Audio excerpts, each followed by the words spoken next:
Intro দেখেই আশা করছি আপনারা বুঝে গেছেন যে আজ আমি কোন রেসিপিটা আপনাদের সঙ্গে শেয়ার করতে চলেছি। হ্যাঁ, একদম ঠিক ধরেছেন। আজ আমি আপনাদের সঙ্গে শেয়ার করতে চলেছি একদম কলকাতার অথেন্টিক স্টাইল চিকেন বিরিয়ানি। এর জন্য আমি এখানে একটা মশলা বানিয়ে নেব। তো আমি একটা প্যানে দিয়ে দেব 1 টেবিল স্পুন মৌরি, দেব হাফ টেবিল স্পুন কাবাব চিনি, এরপর দেব হাফ টেবিল স্পুন সাদা গোলমরিচ, দেব এখানে হাফ টেবিল স্পুন কালো গোলমরিচ, এরপর দেব এখানে দুটো বড় এলাচ, দেব এখানে দুটো স্টার অ্যানিস তারা ফুল, এরপর আমি এখানে দিয়ে দেব জয়ত্রী 1 টেবিল স্পুন জয়ত্রী। আচ্ছা, জয়ত্রীতেই আমাদের বিরিয়ানির ফ্লেভারটা খুব সুন্দর আসে। এরপর এখানে আমি 10 থেকে 12টা দিয়ে দেব হচ্ছে লবঙ্গ, এরপর দেব 20 থেকে 25টা ছোট এলাচ, দেব এখানে 3/4 আমি এখানে দিয়ে দিয়েছি জয়ফল, এরপর দুটো তেজপাতাকে ছিঁড়ে এখানে দিয়ে দেব, আর এগুলোকে লো ফ্লেমে আমি হালকা রোস্ট করে নেব। এরপর এটা হালকা রোস্ট হয়ে গেলে এখানে আমি দিয়ে দেব 1 টেবিল স্পুন জিরে, আর দেব এখানে 1 টেবিল স্পুন জিরে, আর এই সব কিছুকে দিয়ে আরও খুব ভালোভাবে এটাকে ভেজে নেব। আর এরপর ভাজা হয়ে গেলে এটাতে দিয়ে দেব আমি 2 টুকরো দারুচিনি, আর এই সব কিছুকে ভালোভাবে রোস্ট হয়ে গেলে এটাকে আমি পাউডার বানিয়ে রেখে দেব। আর যদি এটা বেঁচে যায় তাহলে আমি একটা এয়ারটাইট কন্টেনারে এটাকে স্টোর করে রেফ্রিজারেটরে রেখে দেব। তো চলুন এবার বিরিয়ানি প্রসেস রেডি করা যাক। এখানে প্রথমে আমি একটা কড়াই নিয়েছি, কড়াই গরম হলে এখানে আমি দিয়ে দেব 250 ml সানফ্লাওয়ার অয়েল দিয়েছি আমি। এরপর তেলটা গরম হয়ে আসলে প্রথমে পেঁয়াজের একটা স্লাইস আমি তেলে দিয়ে দেখব, যদি স্লাইসটা উপরে উঠে আসে ঠিক সেই সময় পেঁয়াজগুলোকে দিয়ে দেব। এখানে আমি 5টা পেঁয়াজ নিয়েছিলাম যেগুলোকে স্লাইস করে কেটে নিয়েছিলাম। আর পেঁয়াজ বেরেস্তা বানানোর সময় অবশ্যই গ্যাসের ফ্লেমটা হাইয়ে রাখতে হবে। যখনই দেখব পেঁয়াজগুলোতে কালার ধরতে শুরু করেছে, এই যে দেখতে পাচ্ছেন কালার ধরতে শুরু করেছে, ঠিক সেই সময় গ্যাসের ফ্লেমটাকে লো টু মিডিয়ামে করে দিয়ে পেঁয়াজগুলোকে এরকম গোল্ডেন হওয়া পর্যন্ত কিন্তু ভেজে নিতে হবে। আর এর থেকে বেশি লাল করতে গেলে কিন্তু পেঁয়াজটা পুড়ে যাবে, কারণ পেঁয়াজটা তুলে নেওয়ার পরও পেঁয়াজের কুকিং প্রসেস চলতে থাকবে।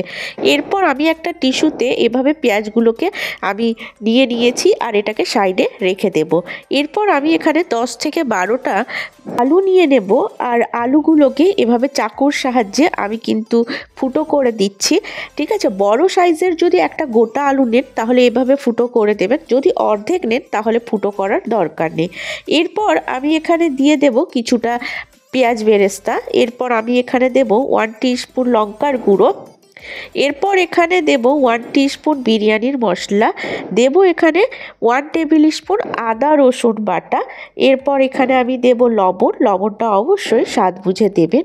এরপর এই সব কিছুকে খুব ভালোভাবে মিক্সড করে নেব।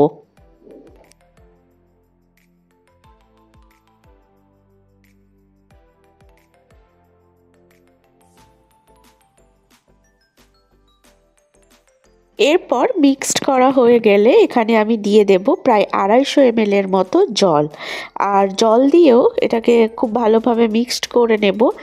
আর এখানে আমি দিয়ে দেব সামান্য পরিমাণ কেওড়া ওয়াটার।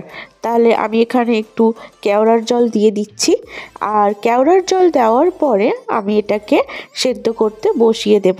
আপনারা চাইলে কিন্তু এখানেও সেদ্ধ করতে পারেন, আমি এটাকে প্রেসার কুকারে ট্রান্সফার করে দিয়েছি, তাহলে কিন্তু তাড়াতাড়ি হবে, কুকিং প্রসেসটা তাড়াতাড়ি হয়, তার জন্য আমি এটাকে প্রেসার কুকারে ট্রান্সফার করে দিয়েছি।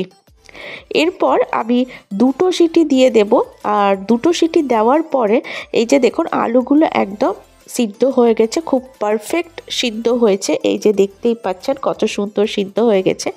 এবার আমি আলুগুলোকে তুলে নিয়ে সাইডে রেখে দেব। আর আলুগুলো তুলে সাইডে রাখার পর সেই একই যে জলটা ছিল, আলুর যে জলটা ছিল, সেখানে আমি 2.5 টেবিল স্পুন আদা রসুন বাটা, 1 টিস্পুন লঙ্কার গুঁড়ো দেব, এখানে 2 টিস্পুন বিরিয়ানির মশলা, লবণটা অবশ্যই স্বাদ বুঝে দেবেন। এরপর এই সব কিছুকে খুব ভালোভাবে মিক্সড করে নিয়ে এখানে আমি দিয়ে দেব চিকেনটা, যে চিকেনটা নিয়েছি, এখানে আমি প্রায় 2 কিলো চিকেন নিয়েছিলাম, সেই চিকেনটা আমি এখানে দিয়ে দেব। আর চিকেনের লেগ পিসগুলোকে এই যে দেখতেই পাচ্ছেন আমি চিড়ে নিয়েছি চাকুর সাহায্যে। এরপর আমি এখানে দিয়ে দেব কিছু পরিমাণ পেঁয়াজ বেরেস্তা। আর পেঁয়াজ বেরেস্তা দেওয়ার পরে এটাকে খুব ভালোভাবে মিক্সড করে নিতে হবে।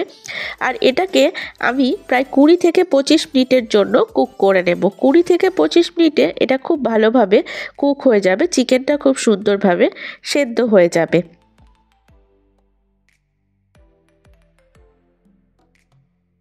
এই যে দেখুন 20 থেকে 25 মিনিট হয়ে গেছে চিকেনটা সেদ্ধ করতে করতে।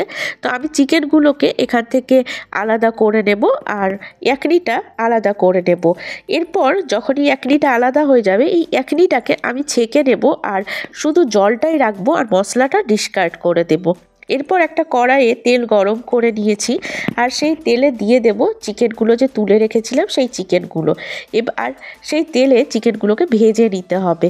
ভাজার কারণ হচ্ছে চিকেনটা বাইরে থেকে একটু শক্ত হবে আর ভিতর থেকে একদম জুসি হবে, তো তার জন্য চিকেনগুলোকে ভেজে নিতে হবে। এরপর চিকেনগুলো ভাজা হয়ে গেলে চিকেনগুলোকে সাইডে তুলে রেখে দেব। এই যে দেখতেই পাচ্ছেন চিকেনগুলো এখন ভাজা হয়ে গেছে, এগুলোকে এবার সাইডে তুলে রেখে দিচ্ছি। এরপর এক এক করে সব চিকেন ভাজা হয়ে গেলে সেই তেলে যে আলুগুলো ছিল সেই আলুগুলোকেও ভেজে নেব।